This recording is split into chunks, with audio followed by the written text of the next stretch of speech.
Hello दोस्तों, जय श्री कृष्ण, राधे राधे। दोस्तों, राधा रानी की कृपा आप सब पर बनी रहे।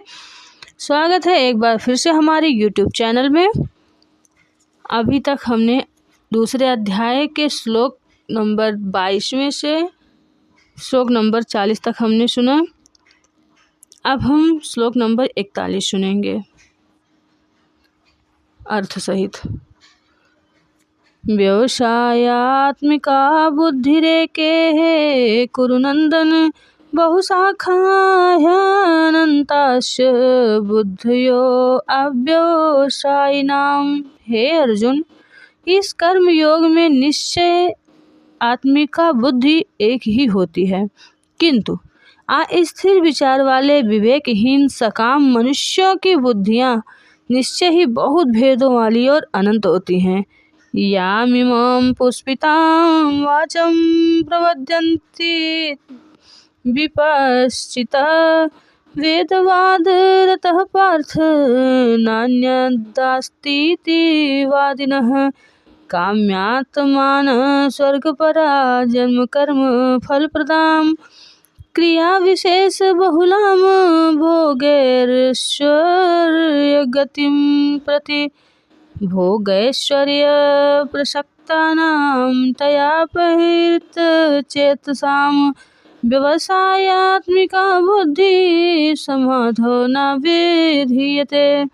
हे अर्जुन, जो भोगों में तन्मय हो रहे हैं, जो कर्म फल के प्रशंसक वेद वाक्यों में ही प्रीति रखते हैं, जिनकी बुद्धि में स्वर्ग ही परम प्राप्य वस्तु है और जो स्वर्ग से बढ़कर दूसरी कोई वस्तु नहीं है, ऐसा कहने वाले हैं, वे अविवेकी जन इस प्रकार की जिस पुष्पित अर्थात दिखाऊ शोभा युक्त वाणी को कहा करते हैं, जो कि जन्म रूप कर्म फल देने वाली और भोग तथा ऐश्वर्य की प्राप्ति के लिए नाना प्रकार के बहुत सी क्रियाओं का वर्णन करने वाली हैं, उस वाणी द्वारा जिनका चित्त हर लिया गया है, जो भोग और ऐश्वर्य में अत्यंत आसक्त हैं, उन पुरुषों की परमात्मा में निश्चयिका बुद्धि नहीं होती है।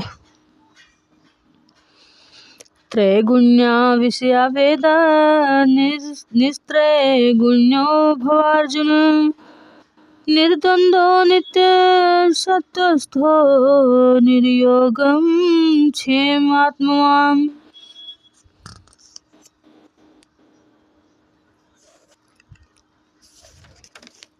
हे अर्जुन, वेद उपर्युक्त प्रकार से 3 गुणों के कर्म कार्य रूप समस्त भोगों और उनके साधनों का प्रतिपादन करने वाले हैं।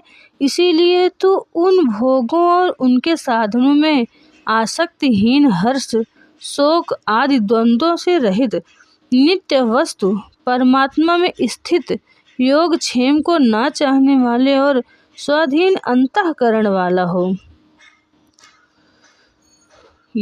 यावानर्थ उत्पाने सर्वतः समप्तुलो तोदके तावान सर्वेषु वेदेषु ब्राह्मणस्य विजानतः।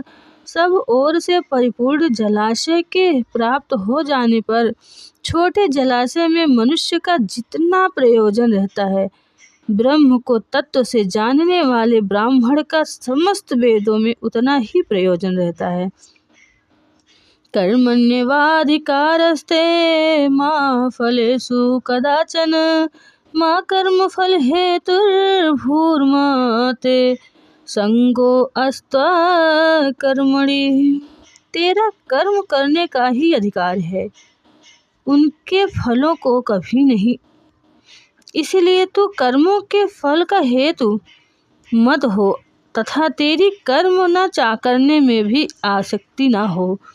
योगस्थः कुरुम कर्माणि संगम त्यक्त्वा धनंजय। सिद्धि सिद्ध्यो समो भूत्वा समस्तं योग उच्यते। हे धनंजय, तू आसक्ति को त्याग कर तथा सिद्धि और असिद्धि में समान बुद्धि वाला होकर योग में स्थित हुआ कर्तव्य कर्मों को कर समस्त भाव ही योग कहलाता है।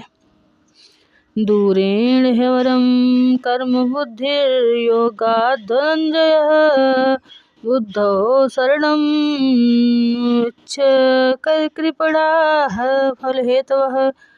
इस समत्व रूप बुद्धि योग से सकाम कर्म अत्यंत ही निम्न श्रेणी का है। इसीलिए हे धनंजय, तू समबुद्धि में ही रक्षा का उपाय ढूंढ और अर्थात बुद्धि योग का ही आश्रय ग्रहण कर, क्योंकि फल के हेतु बनने वाले अत्यंत दीन हैं।